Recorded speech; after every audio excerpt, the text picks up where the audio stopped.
Mummy जी, दीदी, मुझे आपको कुछ बताना है। क्या बात है बहू, बताओ ना क्या बात है। वो एक बहुत बड़ी खुशखबरी है। मेरी ना जॉब लग गई है। अच्छा छोटी, ये तो बहुत ही खुशी की बात है। पर मम्मी जी, मुझे एक बात की चिंता है कि मैं तो सुबह जॉब पे चली जाऊंगी, पर गुड़िया अभी छोटी है, उसका ख्याल कौन रखेगा? आप रखेंगी ना मम्मी जी?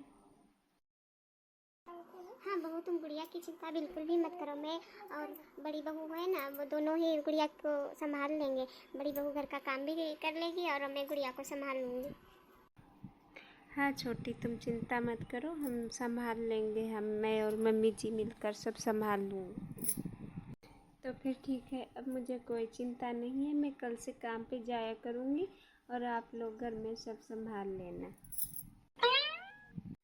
अब ये महारानी तो काम पे चली जाएगी, मैं सारा घर का काम क्यों अकेले करूँ? मैं भी सारा काम नहीं करूँगी। मैं साफ कह दूँगी, मैं जितना काम करती हूँ उतना ही करूँगी, बाकी काम मम्मी जी करें मेरे साथ में आधा। मैं सारा काम अकेले नहीं करूँगी, मैं भी बहू हूँ, घर की नौकरानी नहीं हूँ। अरे बहू, तू ऐसे कैसे गुड़िया से बात कर लग सकती गई है, है? बहुत जोर से खाना दे दो ना। जल्दी फिर से भूख लग गई। मैं क्या सारा दिन किचन में ही खड़ी रहूंगी तेरे लिए? मैं नहीं, तेरी माँ तो चली जाती है, मेरे ऊपर छोड़ कर चली जाती है तुझे। बस मैं दिन भर सारा काम भी देखूं, तुझे भी संभालूं। मैं क्या नौकरानी हूँ क्या? चल गुड़िया आजा, मैं तुझे खाना देती हूँ। अरे वाह माँ जी, अब आपको दर्द नहीं हो रहा है? अब आप सब कर लेंगी। तो ऐसा करो, देवरानी जी के हिस्से का सारा काम भी आप ही कर लिया करो। मुझे भी बहुत सारे काम होते हैं, मैं सारा काम अकेले ही क्यों करूँ घर में? अरे माँ जी, गुड़िया यहीं सो गए क्या? गुड़िया यहाँ क्यों सो गई माँ जी? वो टीवी देखते देखते अभी सो गई बेटा। अरे माँ जी, ये आपके हाथ में क्या हो गया? ये आपके हाथ में क्या हुआ माँ जी? अरे कुछ नहीं बहू, वो किचन का काम करने की आदत नहीं रही अब, इसीलिए गुड़िया के लिए खाना बना रही तभी जल गया। क्यों मम्मी जी, आप क्यों खाना बना रही थी? दीदी जी कहाँ पर गई हैं और वो क्यों नहीं खाना बना रही थी? दीदी, दीदी। क्या हुआ छोटी, इतना क्यों चिल्ला रही हो? नहीं दीदी, वो माँ जी का हाथ जल गया, खाना बना रही थी, इसीलिए पूछ रही थी आपने खाना क्यों नहीं बनाया? वो क्या है ना, मुझे भी बहुत सारे काम होते हैं, खाना ही बनाना नहीं होता है, इसीलिए अगर बना भी लिया माँ जी ने तो क्या गलत कर दिया। और आज से बस बहुत हो गया माँ जी, अब से हम दोनों को अलग ही कर दो, मैं नहीं रह पाऊंगी। मैं सारा काम क्यों करूँ, मैं भी बहू हूँ, नौकरानी तो नहीं हूँ।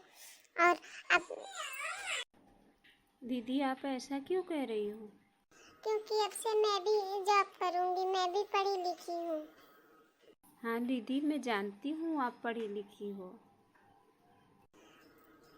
और आप जॉब करोगी तो मैं भी आपका पूरा सपोर्ट करूँगी, जिस तरह आपने मेरा सपोर्ट किया। अगर आप नहीं होती तो मैं आज कभी नहीं जॉब कर पाती। आप लोगों के भरोसे ही तो मैं जॉब कर पाई हूँ। पता है, जब मैं गुड़िया को छोड़कर घर पे जाती हूँ तो मुझे कोई चिंता नहीं रहती। मुझे लगता है कि वो अपनी बड़ी माँ के पास है, इसीलिए मुझे गुड़िया की कोई चिंता नहीं रहती। और आप जब जॉब करोगी मैं भी आपका पूरा सपोर्ट करूँगी दीदी। वो क्या है कि मैं भी चाहती हूँ कि अब वो तो आप तो जानती हैं कि आपके देवर जी अभी पढ़ाई कर रहे हैं। जब वो पढ़ लिख कर उनकी बढ़िया सी जॉब लग जाएगी, वो सक्सेसफुल हो जाएंगी दादाजी की तरह। सारा काम जैसे दादाजी घर का करते हैं, सब सामान, सब हर ज़रूरत पूरी करते हैं, इसी तरह वो भी जब काम करने लगेंगे तो मैं ये जॉब छोड़ दूँगी। फिर हम दोनों मिलकर जॉब घर। और अगर आप चाहती हैं कि मैं ये जॉब छोड़ दूँ तो मैं छोड़ दूँगी, कोई बात नहीं। मैं आप लोगों की वजह से ही तो कर पाई हूँ जॉब। अगर आप नहीं चाहती तो मैं नहीं करूँगी जॉब। अरे नहीं छोटी, मुझसे ही गलती हो गई, मुझे माफ़ कर दो छोटी। और आप तुम जॉब पे जाओ, मैं सारा काम कर लूँगी और गुड़िया की भी देखभाल कर लूँगी। और माँ जी मुझे आप भी माफ़ कर दो, मैंने से बात की और आपसे खाना बनवाया। नहीं बहू, ये सब मेरी ही गलती की वजह से हुआ है और मुझे ही सोचना चाहिए था। एक बहू एक के ही जब सारा काम करेगी तो चिड़चिड़ापन तो आ ही जाएगा। अब मैं कल ही किसी को बुलाऊंगी घर में काम करने के लिए, वो बर्तन और झाड़ू पोछा कर दिया करेगी, फिर तुम्हें भी आराम हो जाएगा थोड़ा सा।